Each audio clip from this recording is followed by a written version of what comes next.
안녕하세요, 머니스나이퍼입니다.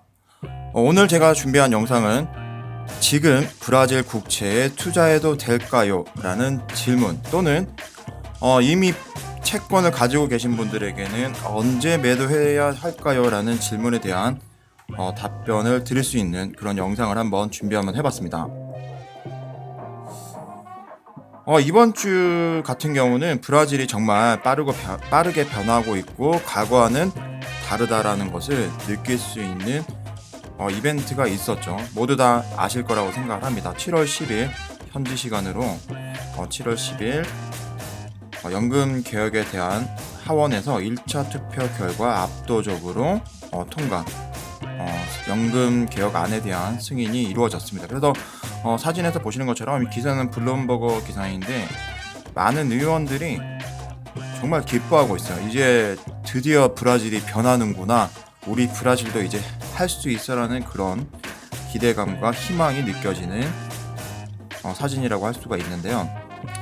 이번 기사에 대해서도 브라질 대통령 보소나로도 본인의 트위터를 통해서 굉장히 만족해하고 앞으로 브라질이 더 발전할 것이라고 이렇게 트위터에 글을 남겼습니다. 이날 있었던 결과는 총 513명 중 찬성 379명, 반대 108명으로 예상과 달리 압도적인 지지를 받으면서 1차 투표는 성공적으로 끝이 났는데요. 2차 투표는 예상과 다르게 아직 진행이 되지 않았습니다. 바로 이번 주에 있을 걸로 언론들은 더러 예상도 하긴 했지만 지금 현재 연금 개혁안에 대해서 수정안이 나오면은 2차 투표가 진행이 될 겁니다. 그런데 이 2차 투표는 8월 중에 있을 걸로 보고 있습니다. 이제 1차 때 압도적인 지지를 받으면서 통과가 되었기 때문에 2차 때도 무난하게 통과되지 않을까라고 생각을 해볼 수가 있죠. 그러다 보니까 채권 가격도 큰 폭으로 상승을 했고 환율도 괜찮은 흐름을 움직이고 있습니다. 우선 영상에 대해서 지금 현재 채권 매매에 대해서 말씀을 드리기 전에 잘 모르시는 분들, 처음 접하시는 분들 관련돼서 지금 컴퓨터를 통해서 이 브라질 채권 투자와 관련돼서 세팅해야 될 것, 설정하셔야 될 것을 좀 설명을 드리도록 할 텐데요. 먼저 investo.com 다들 알고 계시죠? 제가 아직은 영상을 만들진 않았는데 조금 시간이 지나면 이 investo.com 활용하는 법을 별도 영상을 제가 올리려고 합니다. 지금 제가 어떤 식으로 세팅을 하고 있고 어떤 식으로 이거를 활용하고 있는지 설명을 드릴 텐데, 우선은 브라질 채권 투자만 관련해서는 이 investo.com 들어가시면은 여러 가지 검색을 하실 게 있는데, 우선은 브라질에 관련된 카테고리에 4가지를 입력을 하시면 되세요. 첫 번째로는 브라질 주가지수 보베스파, 그리고 두 번째는 브라질 10년물 채권 수익률, 그리고 세 번째 달러 브라질 헤알이라고 환율이 나와 있는데 이게 영문 형식대로 표기가 되어 있다 보니까 우리가 해석할 때는 반대로 보시면 되세요. 헤알화 달러 환율이 될 거고요. 그리고 마지막으로 가장 우리 브라질 채권을 투자하는 투자자 입장에서 중요한 원 헤알 환율이 있는데 이 4개를 하나의 묶음으로 이렇게 저장을 하시면은 언제든지 브라질 관련돼서는 한눈에 이렇게 확인을 하실 수가 있습니다. 이렇게 PC로 이렇게 회원 가입을 하셔가지고 로그인해서 저장을 하시면은 한 번에 이걸 보실 수가 있고, 모바일 앱을 다운받으시면은 똑같이 핸드폰에서도 확인이 가능하세요.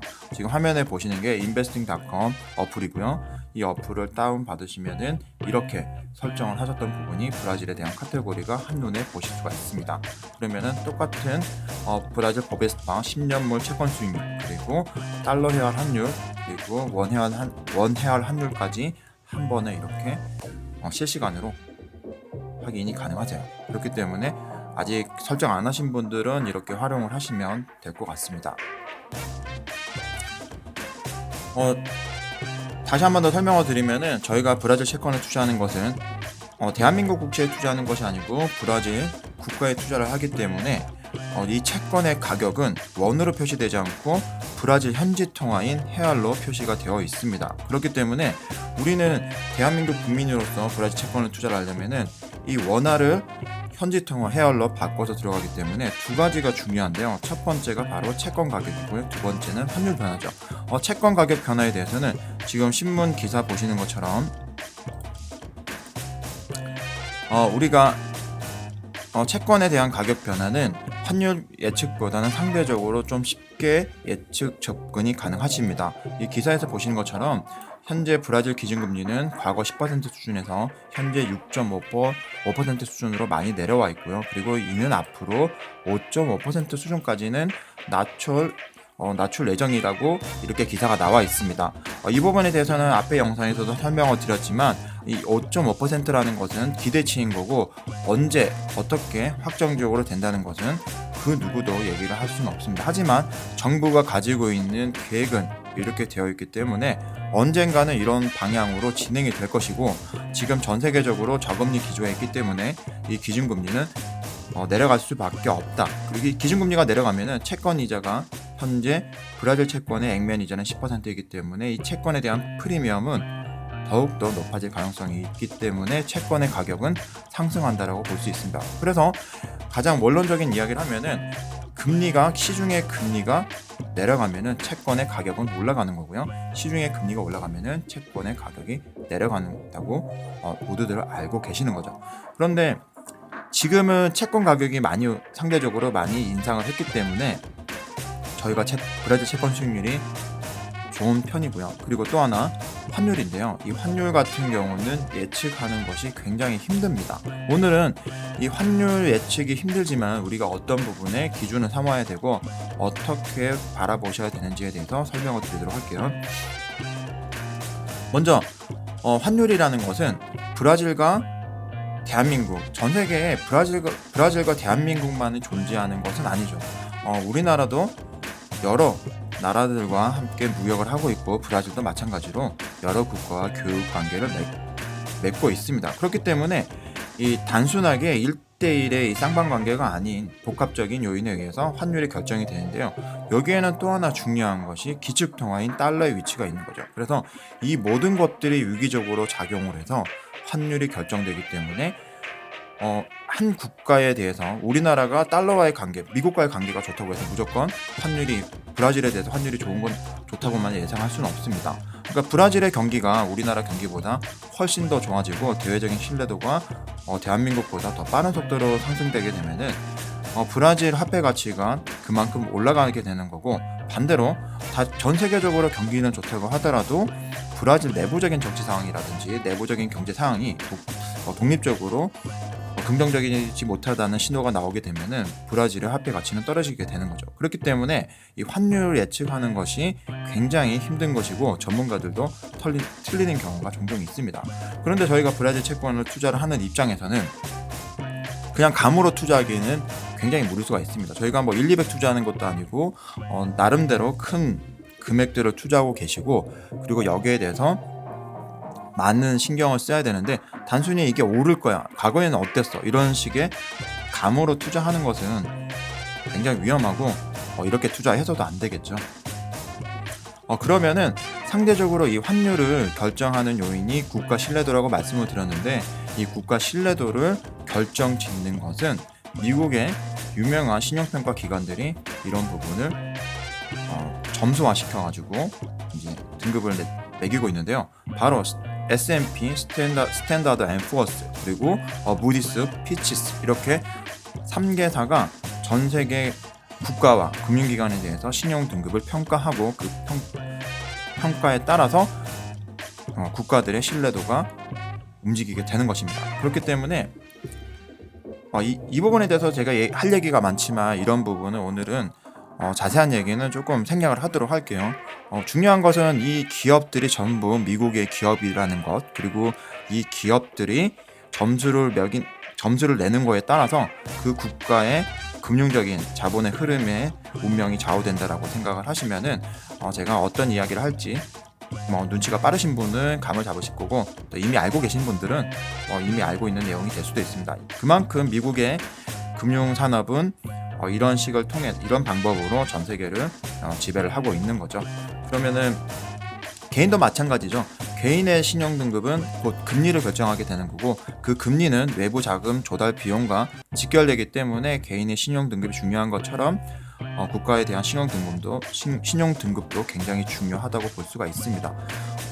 먼저 브라질 지금 출처는 지금 월드 가버먼트 번드라는 데서 제가 따왔는데요. 여기는 지금 3개 신용평가사에다가 플러스 하나 더 해서 4개 신용평가 기관의 각 국가별 신용평가를 신용 점수를 이렇게 그래프와 점수화 시킨 것을 역사적인 시계열을 다 보여주고 있습니다. 근데 브라질 같은 경우는 보시면은 2000년 초반 때부터 2010년도, 2011년도까지는 지속적으로 브라질의 신용 등급이 상승을 했죠. 그러면서 2011년도 이후부터는 내부적인 정치적인 요인에 의해서 신용 등급이 지금은 급기야 BB- 등급까지 떨어져 있는 상황입니다. 다른 국가들 같은 경우는 시간이 지나면 지날수록 국가 신용도가 대외적인 신뢰도가 우상향하는 것이 정상인데, 브라질 같은 경우는 지금까지 우상향을 하다가 가파른 속도로 국가 신용 등급이 하락했다라는 것을 저희가 알 수 있습니다. 그러면 대한민국 같은 경우는 어땠는지 한번 살펴보도록 할게요. 대한민국 같은 경우는 96년, 97년, 98년 이때 IMF를 겪으면서 우리나라의 국가 신뢰도가 굉장히 많이 떨어졌습니다. 이렇게 떨어졌다가 이후부터는 차근차근 상승을 해서 지금은 드디어 선진국가 버금갈 정도의 AA 등급으로 굉장히 높은 수준의 신용 등급을 달성하고 있죠. 지금 보시는 것처럼 우리나라의 국가 신용도 같은 경우는 계속해서 상승을 하고 있습니다. 그리고 참고로 말씀드리면 이렇게 초록색 점과 빨간 점은 뭐냐면은 이 발표하기 이전에 각각의 기관에서 예측했던 게 부정적이라고 하면은 약간 신용 등급이 지금의 과거보다 안 좋게 나올 것이다라고 예상을 하면은 빨간색 점이고요. 그리고 과거보다 좋을 것이다, 한 단계 업그레이드 될 것이다라고 하면은 이렇게 초록색 점으로 나타내는 것이 지금 여기서 나타내고 있는 표에서 보여지는 겁니다. 그러면은 저희가 지금 브라질에 투자를 했을 때는 원 기준 헤아라 환율이 오르는 게 유리하겠죠. 이 얘기는 무슨 얘기냐면은 원화의 가치는 떨어지고 브라질 헤아라의 가치가 올라갔을 때 우리는 환차익이 발생을 하는 겁니다. 반대로 투자하는 입장에서는 우리나라 돈 가치가 상대적으로 브라질의 돈 가치보다 많이 높은 시점에서 브라질의 헤아라에 투자를 하게 되면은 그만큼 헤아라를 저렴하게 많이 살 수 있는 거고, 나중에 이거를 저희가 원화로 환전을 할 때 우리나라 돈 가치가 떨어지면은 그만큼 헤아라가 많은 원화로 환전이 되기 때문에 환차익을 노릴 수 있는 거죠. 브라질 채권 같은 경우도 마찬가지입니다. 브라질 채권은 브라질 현지 통화 헤아라로 투자를 하고 있는 상황이기 때문에 결국에는 우리가 이것을 우리가 사용할 수 있는 돈으로 바꾸려면은 대한민국 원화로 환전을 해야 되는데, 이 환전을 하는 시점에 우리나라 돈 가치가 상대적으로 많이 떨어지면은 그만큼 환차익이 발생을 하게 되는 거죠. 그래서 지금은 저희가 작년부터 해서 제가 말씀을 드렸던 게 채권 가격도 그렇고 환율 같은 경우도 역사적으로 저점을 지금 갱신하고 있어서 매력적입니다라고 말씀을 드렸죠.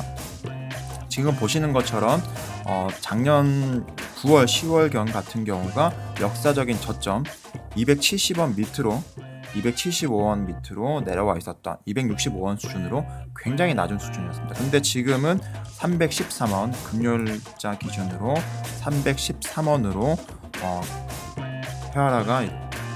원 헤아라 가치가 이렇게 환율이 좀 인상해 있는 시점으로 보실 수가 있습니다. 그러면은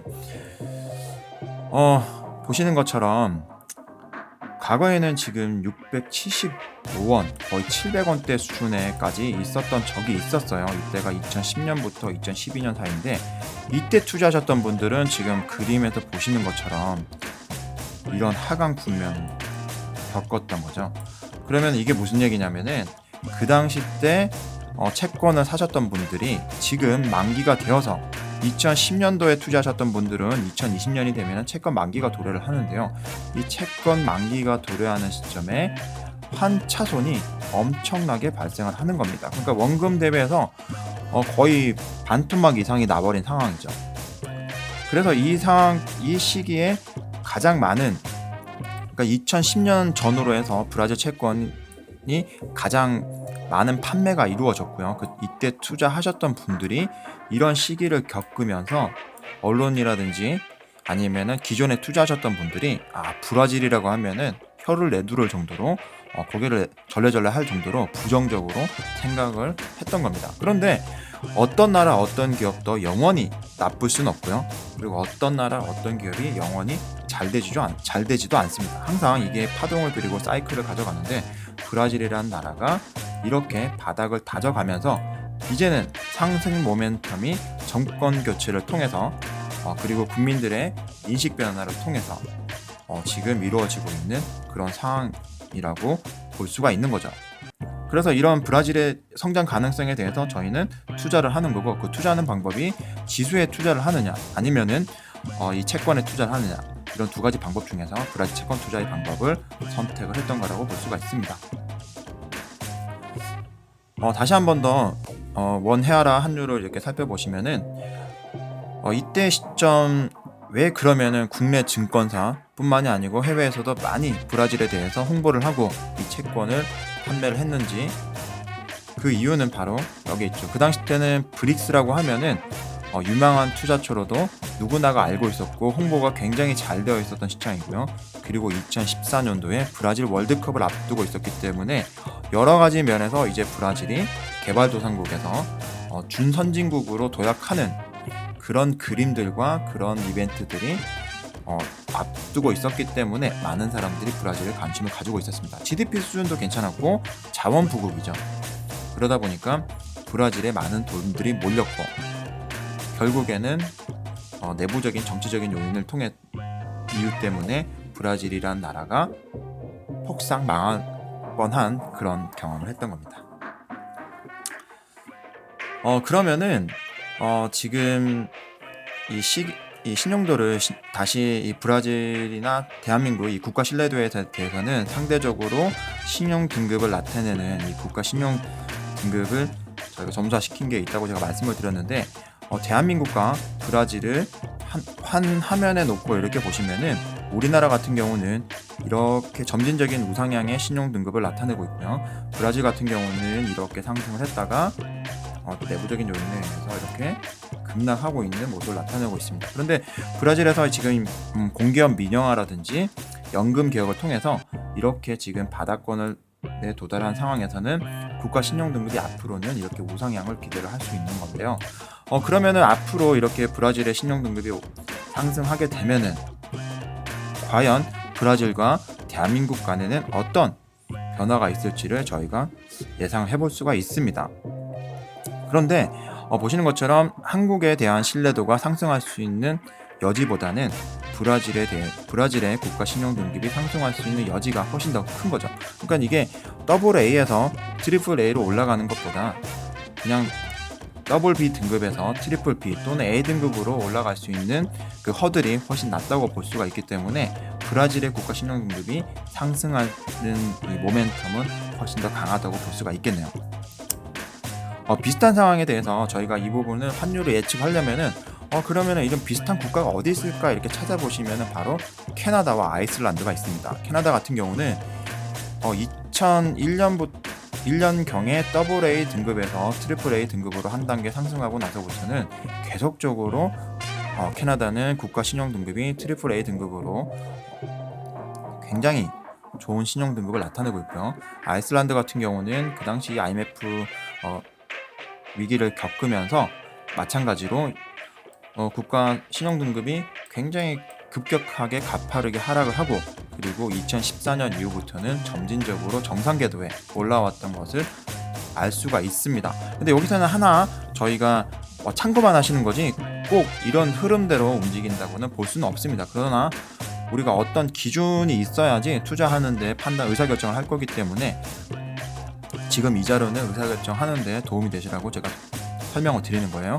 보시는 것처럼 아이슬란드가 이렇게 신용등급이 급락을 했다가 다시 이렇게 정상적인 궤도로 찾아가고 있는 단계인데요. 그러면 이 두 국가 간에는 지금 보시는 것처럼 캐나다 같은 경우가 AA에서 올라가는 게 2000년부터 2001년, 2002년도부터 해서 쭉 이렇게 유지를 하는 거고요. 아이슬란드 같은 경우는 B 등급에서 B, 그리고 지금은 다시 정상적인 궤도로 올라가고 있는 상황이라고 보실 수가 있습니다. 그런데 이 국가들의 양국에 대한 상대적인 환율은 물론 단순히 국가 신용 등급이 그 환율을 무조건 좌우하는 것은 아니지만, 이게 상대적으로 여러 가지 대외적인 정치적인 요인이라든지 경제적인 요인이 국가 신용 등급에 많이 녹아져 있는 거죠. 그거를 상징적으로 대변하고 있는데, 보시는 것처럼 이렇습니다. 이게 이렇게 첫 번째 국면과 두 번째 국면으로 나눌 수가 있는데요. 첫 번째 국면은 뭐냐면은, 이미 캐나다는 한 단계 신용 등급이 상승을 해서 그 신용 등급을 꾸준하게 유지를 하는 단계고요.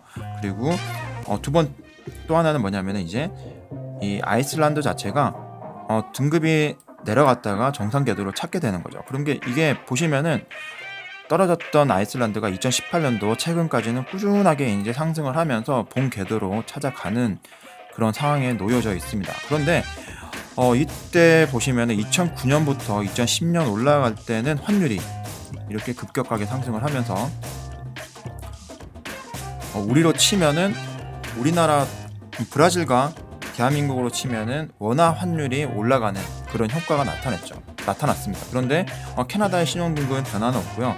아이슬란드에 대한 국가 신용등급은 계속 올라가고 있기 때문에 이렇게 환율이 상승을 했었는데, 그런데 보시는 것처럼 아이슬란드의 국가 신용등급은 계속 올라갔음에도 불구하고 장기적으로는 환율이 다시 이렇게 하락을 했다가 이런 조정을 겪는 것을 경험했다는 것을 저희가 캐나다와 아이슬란드 간의 데이터를 보면 알 수가 있습니다.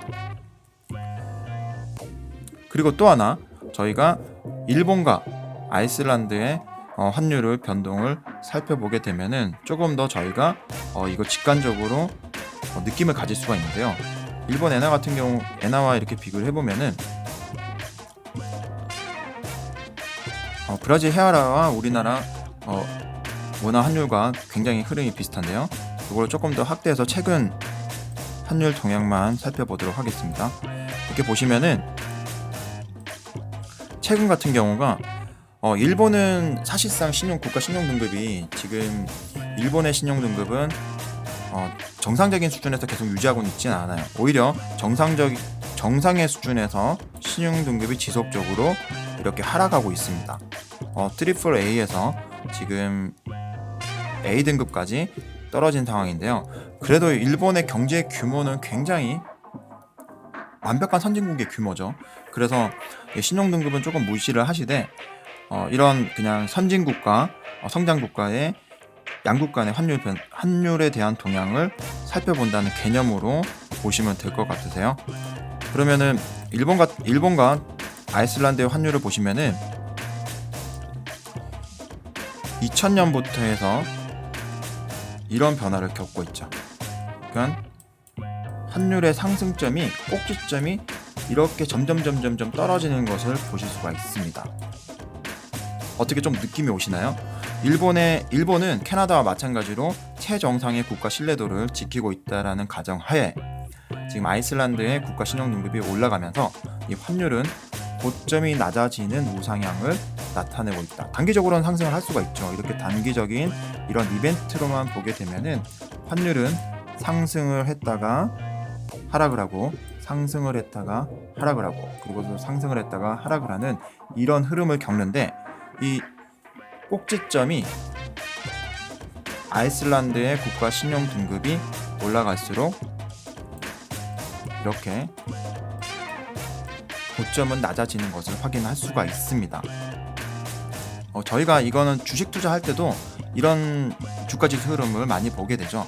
어떤 캐시카우는 있을 때 그 성장성의 한계를 나타내는 기업들 같은 경우가 이런 주가의 흐름을 나타내는데요.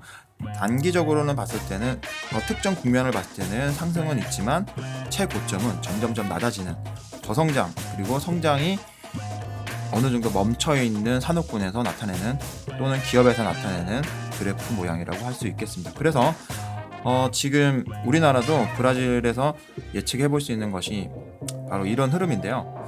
그와 마찬가지로 또 하나 저희가 고려를 해야 될 부분이 하나, 바로 브라질과 한국의 GDP 수준인데, 브라질과 한국의 GDP 수준은 굉장히 비슷합니다. 브라질의 2019년도 기준이고요. 브라질과 대한민국의 GDP 수준은 오히려 브라질이 살짝 더 높은 수준이지만 1인당 GDP 수준을 봤을 때는 우리나라가 훨씬 더 높은, 월등히 높은 수준임을 확인 가능합니다. 그래서 이런 부분까지 감안을 하셔서 이제 환율에 대한 판단을 하셔야 되는데, 다시 한 번 더 제가 이제는 다시 우리 투자자 입장에서 의사결정을 하기 위해서 원 헤아라 환율을 살펴보도록 할게요. 그러면은 지금 이 환율은 이제 올 수가 없기 때문에 저 환율은 지우시고요, 삭제를 하시고 앞으로의 환율 흐름을 보셔야 되는데, 일본과 아이슬란드의 환율 보셨던 것처럼 점점점 고점은 이렇게 내려간다고 볼 수가 있죠. 그렇게 되면은 우리나라도 앞으로는 선진국으로, 완벽한 선진국으로 진입할 수 있는 그런 가능성이 있는 나라고, 브라질 같은 경우도 이제는 바닥을 찍고 상승하는 그런 흐름에 있는 국면에 놓여 있다고 판단할 수가 있겠습니다. 그러면 단기적으로는 이 환율이 상승을 할 수는 있지만 이전 고점까지는 올라갈 가능성이 이제는 좀 희박해지지 않았나라고 판단해 볼 수가 있고요. 그래서 제가 최저점 기준, 작년 기준에서 환율, 원 헤아라 환율 최저점이 265원 수준이 되는데요. 그 수준에서 30% 정도가 인상이 되면 340원, 50% 정도가 인상이 되면 397원 정도 되는 수준이 됩니다. 그러면 여기서 저 같은 개인적으로 갖는 기준은 이 정도, 340원에서 320원을 제가 브라질 채권에 투자하는 환율 기준점을 이렇게 설정을 하고 접근을 합니다.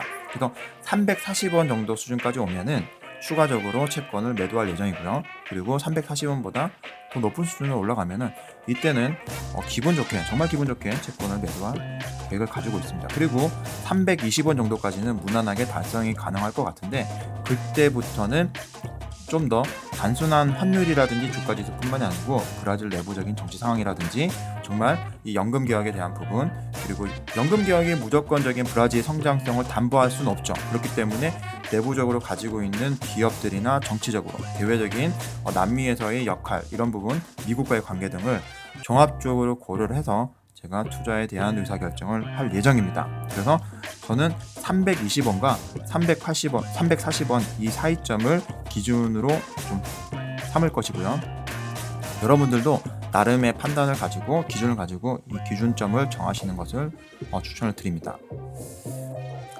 환율이라는 것은 이렇게 제가 여러 가지 설명을 드렸던 것처럼 내부적인 국내 정치와 경제적인 안정성 등을 반영을 해서 결정이 되는 거고요. 여기에 또 하나 각 국가가 가지고 있는 주변국들, 그리고 교역 상대국 간의 관계들, 여러 가지 요인들이 작용을 하기 때문에 환율을 예측하는 것은 사실상 불가능합니다. 하지만 불가능하다고 저희가 손가락 빨듯이 아니면은 점을 보듯이 주사위를 던지듯이 이렇게 투자를 할 수 있는 건 아니죠. 그렇기 때문에 나름의 기준을 정하는데, 제가 댓글에서도 여러분들이 일반적으로 생각하는 것보다는 환율에 대해서는 고점을 그렇게 높게 잡고 있지 않습니다라고 하는 게, 그 근거가 앞에서 말씀드렸던 이유 중에 하나고요. 그리고 또 하나는 뭐냐면은 바로 한반도 지정학 리스크가 앞으로 해소가 된다고 하면은 우리나라도 가만히 있지 않잖아요. 브라질이 성장을 하지만 우리나라도 지금 현재 저성장이긴 하지만 외국에서 우리나라 국채를 매수하는 걸 흐름을 데이터를 다시 한번 찾아서 살펴보세요. 제가 물론 다른 쪽에서 영상을 한번 준비할 텐데, 외국인들이 우리나라 국채를 정말로 많이 수요를 하고 있습니다. 그만큼 우리나라는 지금 동아시아 국가 중에서는 신뢰도가 굉장히 높아 있는 상황이고, 만약에 한반도 지정학 리스크가 해소가 된다고 하면은 우리나라 원화 가치는 지금보다 훨씬 더 가치 상승을 하게 되는 거고, 우리나라의 국가 신용도도 한 단계 더 점프업 되면서 우리나라 시장은 정말로 디벨롭드 마켓으로 진입할 수 있는 그런 모멘텀이 되는 거죠. 그렇게 되면은 브라질 국가에서 B등급이 A등급 오는 거랑 AA 등급이 AAA 등급으로 가는 것은 하늘과 땅 차이입니다. 그래서 환율에 대한 고점은 일반적으로 얘기하는 것보다는 그렇게 높게 잡고 있지는 않고요. 보수적으로 생각을 하고 지금 대응을 하고 있는 상황이라고 보시면 될 것 같습니다. 그래서 정리를 해보면은, 첫 번째, 브라질 채권에 투자하는 것은 채권 가격과 환율이 중요하다. 그런데 채권 가격은 이미 많이 상승을 했고 앞으로는 브라질 기준금리 그리고 주가 지수, 즉 브라질 내부적인 경제 성장률 등을 주목을 해야 된다. 지금 기준금리라든지 브라질의 경제 성장률 등은 브라질 채권 가격을 결정한다고 하면은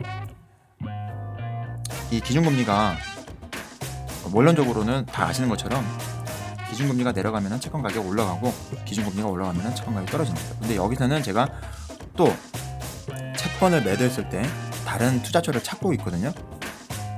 그 투자처가 브라질 이외의 국가가 될 수도 있고 브라질 내부에서 투자 대상이 될 수가 있는데 지금 현재로서 이 대상을 증권사에 의뢰를 했는데 아직 찾지를 못했어요. 그 상품이 없대요, 상품이. 근데 제가 조금 더 이번 주 한 주 동안은 조금 더 확인을 해볼 텐데 이 부분에 대해서 결과를 영상을 통해서 말씀을 드리도록 하겠습니다. 저는 만약에 제가 생각했던 투자처에 투자를 할 수 있는 곳이 생긴다고 하면은 채권 매도 금액의 상당 부분을 여기다가 투자를 할 건데 아직까지는 제가 찾지를 못했어요. 그래서 이 부분이 찾든 찾지 못했든 있으면 있다, 없으면 없었고 제가 어디에 투자를 하고 어떤 부분에 투자 대상에 투자를 하려고 했던지 그 부분을 영상을 통해서 설명을 드리도록 하겠습니다.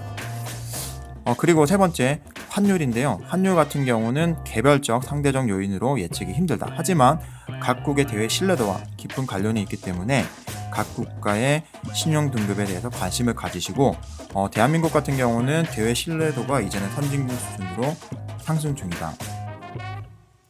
따라서 과거와 같은 원회화라 환율은 기대하기가 힘들고 그런 부분 인지를 하셔서 채권에 대해서 브라질 채권 투자하시는데 대응을 하시면 될 것 같습니다. 그래서 그 기준점은 저는 320원에서 340원 정도 수준으로 잡고 채권 수익률과 함께 판단을 할 건데요. 이렇게 기준을 삼는다는 것은 이렇게 좌충우돌 할 수 있는 이 투자에서 저희가 기준을 삼고 투자 접근을 하시게 되면은 의사결정이 보다 효율적이고 쉽게 결정을 할 수 있기 때문에 이런 기준을 삼았다라고 말씀을 드립니다. 그리고 마지막으로 보너스인데요.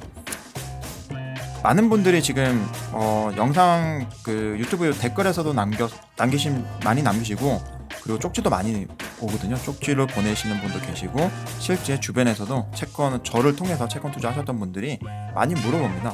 지금 브라질 국채에 투자해도 될까요? 또는 다른 말로 바꿔보면은 이미 가지고 계신 분들은 그럼 이건 채권 언제 매도해야 되냐 이렇게 물어보시는데 답을 설명을 드리면 이건 다 상대적입니다. 뭐냐면 무슨 얘기냐면은 각 개인별로 채권을 매매하든 어떤 금융상품에 투자를 하려면은 다 투자 성향에 대해서 조사를 하잖아요. 굳이 이거 필요 없거든요. 그런데 쉽게 얘기하면 이런 거죠.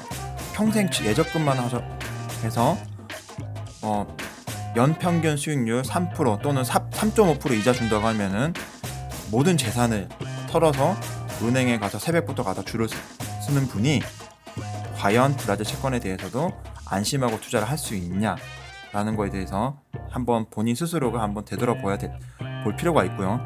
그리고 가격의 변동이 그동안에는 내가 투자했던 것이 가격의 등락이 없거나 또는 거의 미미한 수준에서 원금이 보장되는 수준에서 투자하셨던 분들이 이런 WB 등급이면은 투자 부적격 채권에 포함이 되는 이런 채권을 자기가 투자를 하면서 보시는 것처럼 하루에도 지금 채권 가격과 환율과 도합을 통하면은 채권에 대한 투자 수익률이 하루에도 2-3%씩 많게는 2-3%씩 오르락내리락하는 이런 상품에 대해서 투자를 할 수 있을까라는 고민을 해보실 필요가 있습니다. 그래서 이거는 누군가에게 100번 물어봐도 답이 나오질 않아요. 그래서 본인 스스로가 본인이 어느 정도의 리스크를 감당할 수 있고 그리고 내가 오늘 3-4% 떨어지면 잠을 못 잔다 이런 분들 같은 경우는 채권 투자하지 않는 게 맞겠죠. 그리고 어느 정도 공격적인 부분에서 투자에 대해서 감안을 할 수 있는 위치에 있다고 하셔도 앞으로는 이렇게 말씀을 드릴 수 있을 것 같습니다. 채권 가격 변동과 액면이자 수수까지 다 고려를 한다고 하면은 아주 보수적으로 생각을 했을 때 연 5%에서 6% 수준으로 내가 이 브라질 채권에 투자를 해서 수수료 다 감안을 하고 연 한 5% 내외의 수익을, 그러니까 은행 예적금보다는 조금 더 높은 수익률이죠. 이 수익률만 얻는다고 하면 나는 만족할 거야 라고 하시는 분들한테는 여러 가지 투자 방법 중에 포트폴리오 한 가지로 고려를 하셔서 분할 매수해서 보유하는 것으로 접근하는 것을 하는 정도는 괜찮다라고 말씀을 드릴 수가 있겠습니다. 이 채권이 지금 과거에 막 작년만 하더라도 이렇게 얘기하면은 굉장히 부정적으로 댓글 다니는 분도 많으셨고요. 나 브라질에서 한번 폭망했기 때문에 거들떠도 안 본다고 하시는 분도 굉장히 많았거든요. 그리고 브라질이라고 하면 언론에서 계속적으로 안 좋은 얘기, 안 좋은 뉴스도 얼마 전까지만 해도 그런 뉴스가 계속 나왔기 때문에 사람들이 굉장히 부정적이었습니다. 근데 투자라는 것은 그런 리스크에 대한 배팅이고, 그 리스크를 정말로 이게 위험한 건지 아니면 어느 정도 수준에서 이거를 내가 받아들일 수 있는지에 대해서는 공부하고 관심을 갖고 공부하고 지속적으로 확인하고 하는 이 작업이 반복되면서 이 승률 가능성이라든지 승률이 올라간다고 볼 수가 있습니다. 그래서 그냥 누군가가 옆에서 브라질 채권 투자했더니 수익률이 엄청 좋은 것 같아, 좋다고 해, 그래서 나도 한번 투자해볼까라고 했을 때는 본인이 공부해서 들어가는 게 아니고 그냥 말 그대로 심리적으로 흔들려서 들어가는 거기 때문에 얼마나 내가 감당할 수 있을지에 대해서는 본인 스스로가 물어봐야 될 것이고, 그러한 질문에 대해서도 상대에게는 부담스러울 수 있기 때문에 이미 이렇게 질문하시는 분들은 어떤 얘기를 하더라도 잘 들어오질 않습니다. 저도 여러 번 경험을 해봤는데, 작년 같은 경우 작년 10월 11월경에 브라질 채권 이렇게 얘기를 하면은 채권에 대해서 얘기를 했을 때 긍정적으로 받아들이는 사람은 정말 몇 안 되세요. 그만큼 사람들은 본인이 가지고 있는 성향과 기질이 있기 때문에 그 부분을 잘 감안을 하셔서 의사결정을 하시는 것을 제가 추천을 드리겠습니다. 그래서 댓글로 질문 주신 부분에 대한 답변은 이렇게 하도록 하면서 오늘 준비한 영상은 여기까지고요. 오늘 영상이 도움이 되신다고 하면 좋아요, 그리고 다음에 새로운 브라질 채권 또는 브라질에 대한 그리고 또 다른 투자와 관련된 소식을 받고자 하시면 구독을 부탁드리겠습니다. 버니스 알파였습니다.